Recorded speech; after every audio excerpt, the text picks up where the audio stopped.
Assalamualaikum warahmatullahi wabarakatuh. Mari kita bahas lagi soal pretest PPG dalam jabatan tahun 2024 part yang ke-14. Mari kita mulai dari soal nomor 1.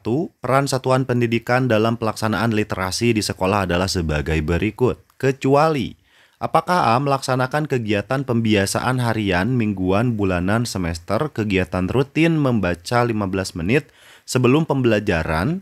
B. Menyediakan ruang baca untuk peserta didik dan juga pendidik dan tenaga kependidikan. C. Mendorong terbentuknya ruang baca outdoor yang nyaman.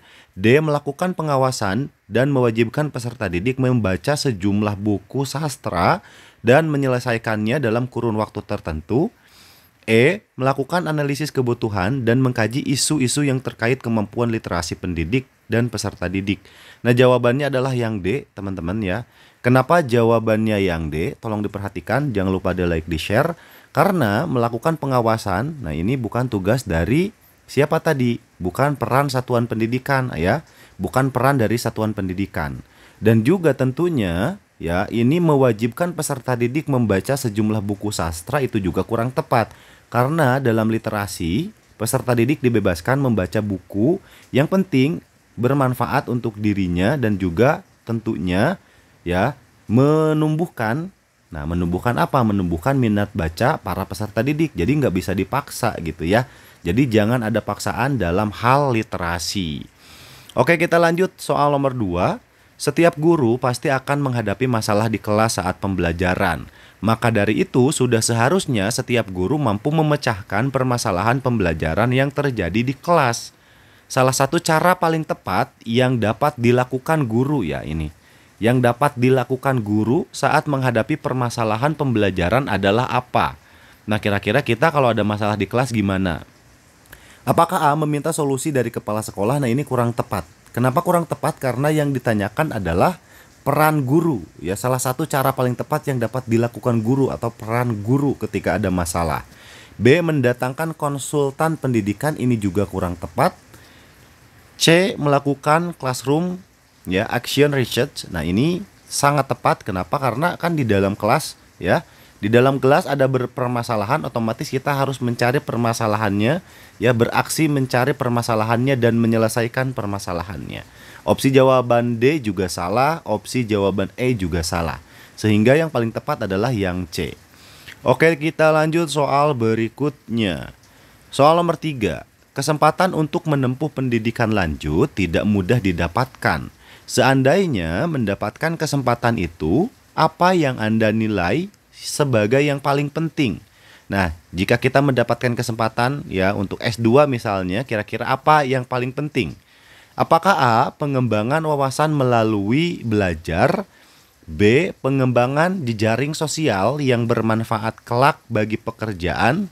C. Peningkatan kecakapan dalam melaksanakan tugas di tempat kerja? D. Peningkatan ilmu pengetahuan dan keterampilan sebagai hasil studi lanjut? E. Pengembangan diri sebagai guru yang dapat bermanfaat untuk diri dan orang lain. Nah, teman-teman, ini jawabannya adalah yang D. Oke, silahkan disimak kenapa jawabannya yang D. Ya, karena ketika kita diberikan kesempatan untuk mendapatkan pendidikan lanjut, misalnya kuliah S2, nah, pertanyaannya tadi apa? Seandainya mendapat kesempatan itu, apa yang Anda nilai sebagai yang paling penting? Nah, ini kan pertanyaannya yang paling penting. Tentu saja yang paling penting dari studi tindak lanjut adalah hasilnya. Nah, ya kan, hasilnya itu apa? Berarti peningkatan ilmu, peningkatan pengetahuan dan juga skill atau keterampilan. Nah, itu adalah hasil dari studi tindak lanjut. Jadi jawaban yang paling tepat tentu saja adalah yang D. Oke, kita lanjut soal nomor 4. Di sekolah, Anda sering berinteraksi dengan rekan guru lainnya. Suatu ketika, salah satu rekan guru Anda menjadi topik perbincangan di antara guru-guru lain. Ya, di sekolah tersebut karena ia tidak memberikan nilai yang sesuai. Nah, ini tidak memberikan nilai yang sesuai dengan kemampuan yang dimiliki oleh siswa. Nah, menyikapi hal tersebut, apa yang akan Anda lakukan pada rekan Anda? Nah, ini juga penting teman-teman ya. Soal seperti ini biasanya banyak, tolong diperhatikan, jangan lupa di like, di share. Apakah yang A mendiamkan hal tersebut karena urusan masing-masing? Nah, ini kurang tepat ya. Yang B menyampaikan pada waka kesiswaan dan kurikulum agar tidak terjadi salah paham. Nah, ini juga ya, sebagai teman kita tidak harus langsung melaporkan, itu tidak harus ya. C menyampaikan secara langsung tanpa basa-basi. Nah, ini kurang tepat juga. Kenapa?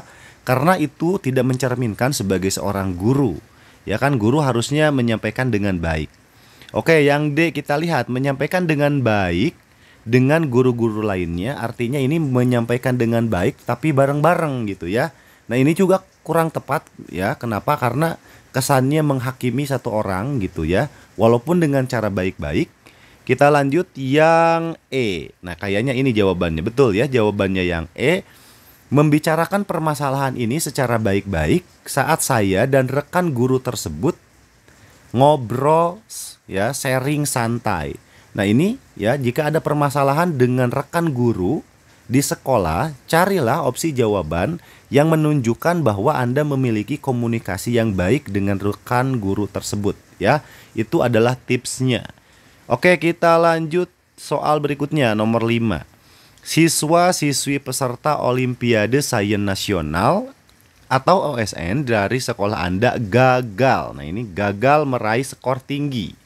Ya, gagal meraih skor tinggi dalam uji coba OSN. Sebagai pendamping, nah kita sebagai pendamping OSN, apa yang Anda lakukan? Nah, soal seperti ini juga sering ya. Apakah A, saya merencanakan, menyiapkan dan menyelenggarakan latihan lebih intensif bagi peserta didik untuk mengikuti OSN pada waktu berikutnya? B, saya meminta para peserta OSN membentuk kelompok belajar materi OSN agar penguasaannya meningkat. Nah, ini kurang signifikan ya. Kenapa? Karena kan ditanyakan tadi sebagai pendamping OSN apa yang Anda lakukan. Nah, kalau ini kurang tepat ya, karena dampaknya kurang besar kita sebagai pendamping. C, saya meminta alumni. Nah, ini juga apalagi kurang tepat ya. Lalu D, saya mendorong para peserta OSN mengikuti tambahan pengayaan. Ini juga kurang tepat ya, karena dampaknya tidak besar sebagai pendamping. E, saya mengarahkan orang tua peserta didik untuk lebih memotivasi anak mereka. Nah, ini juga kurang tepat. Jadi sebagai pembimbing, nah apa yang paling tepat yaitu yang A. Saya merencanakan, menyiapkan dan juga menyelenggarakan latihan lebih intensif. Nah, itu adalah jawaban yang paling tepat. Oke, kita lanjut soal berikutnya.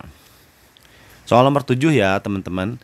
Tetangga Anda memiliki anak yang menyandang penyakit genetik sehingga jalannya agak pincang ketika menginjak usia SMP.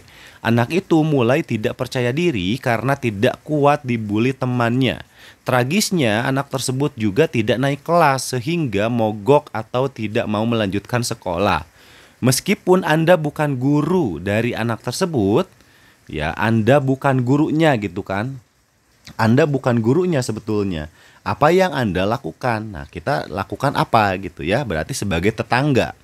A, menasihati orang tua ya atau wali untuk membujuk anaknya supaya mau sekolah lagi. B, menasihati orang tuanya untuk mendaftarkan anaknya ke homeschooling. C, menyarankan konsultasi pada anak tersebut agar lebih percaya diri dan mau sekolah lagi untuk masa depannya. Lalu D, mendatangi sekolah anak tersebut agar gurunya mengajak anak tersebut sekolah lagi. E, menyarankan kepala sekolah anak tersebut agar menghentikan budaya bully. Yang paling tepat yang mana? Ya, jadi jawaban yang paling tepat adalah yang C. Menyarankan konsultasi pada anak tersebut agar lebih percaya diri, misalnya ke psikolog, ya. Agar apa? Setelah percaya diri kan anak itu mau sekolah lagi untuk masa depannya. Nah, teman-teman, itu adalah soalnya ya. Yang menonton video ini dan juga yang like, yang share, saya doakan semoga lulus ya tahun 2024.